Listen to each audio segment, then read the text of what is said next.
Tingin na dito. Di ba pinag-aralan natin nung nakaraan ang salitang naglalarawan o pang-uri? Napag-aralan na natin ito dati nung first quarter. Sige, nakita natin. Sino kayo ito? Ito ay Si Mina. Okay, ito ay si Mina. Okay. Paano natin ilalarawan Si Mia. ang itsura ni Mina? Ano masasabi natin? Si Asim. Okay.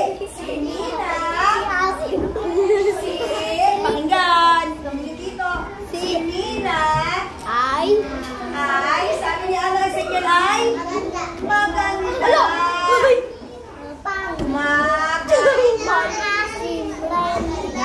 Okay. Tawa ng tawa.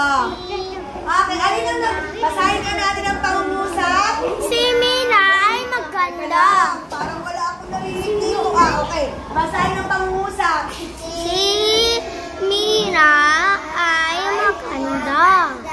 Gusto ko lahat nagbabasa ulit. Mina ay maganda.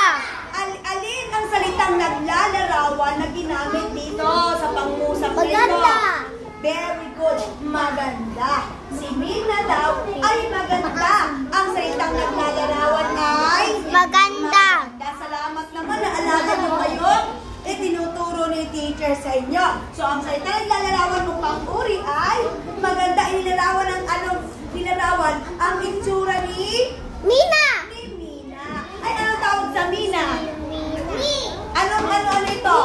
Pantaan. Pangalan o salitang kilos?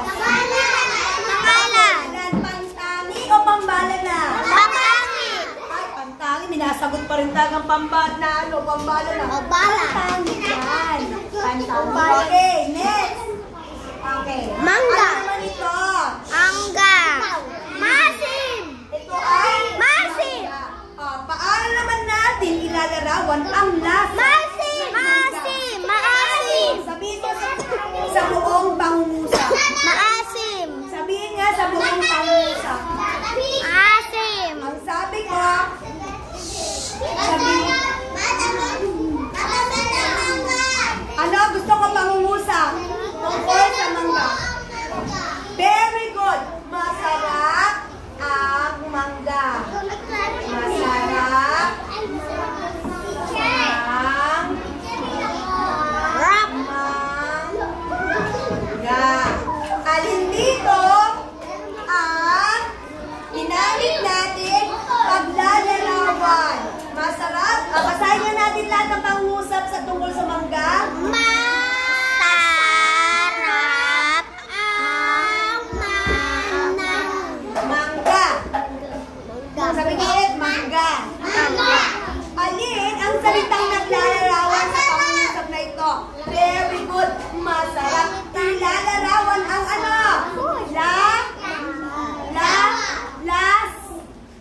Lasa ng mangga. Nagsasabi.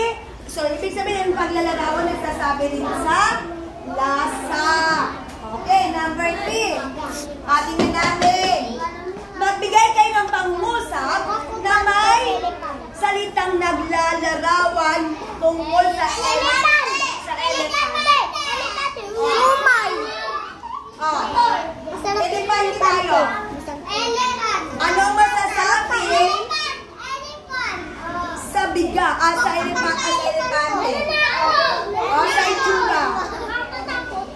Bukod doon, ano yun? Aswang. Aswang. Okay. Malaki ang aswang. Matusok. Kung ano nung pinagsasabi nyo eh. Di kami marunong. Kuya, ang Pante. ay ano? Malaki. Ano yan anak? Malaki. Okay, basahin nga natin ang pangungusap nito sabay-sabay. Ang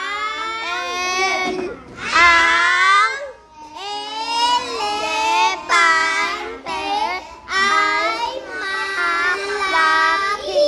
Alin ang naglalarawan sa elepante? Malaki! elepante daw ay malaki. Kaya ang salitang naglalarawan ay malaki. Okay, inilarawan niya ang itsura ng elepante. Ano bang pwedeng sabihin sa elepante? Ang elepante ay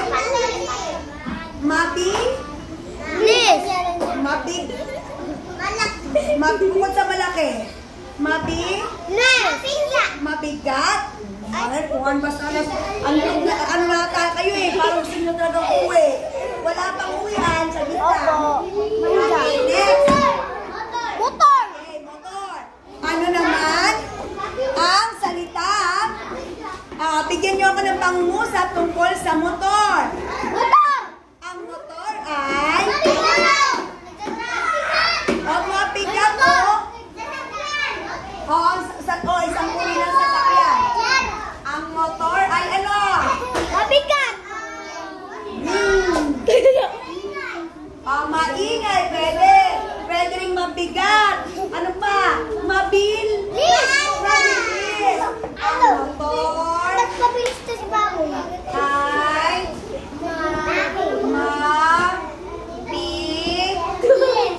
mabilis. O, pwede rin mabigat, malaki, maganda. Oo. Ay, nabasahin nga natin ang pangungusap.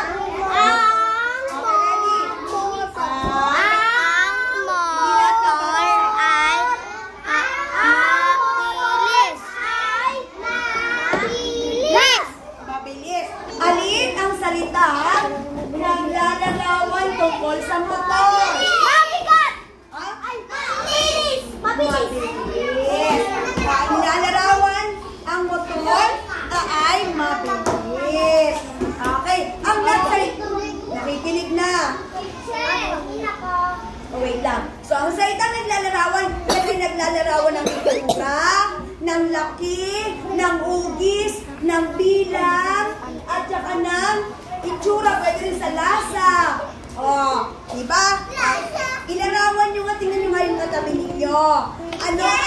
Paano nyo ilalarawan ang katabi nyo? Maganda. Oh, si teacher. Maganda. Maganda. Si teacher ay maingay. Ay, maingay. Salamat sa maganda. Teacher.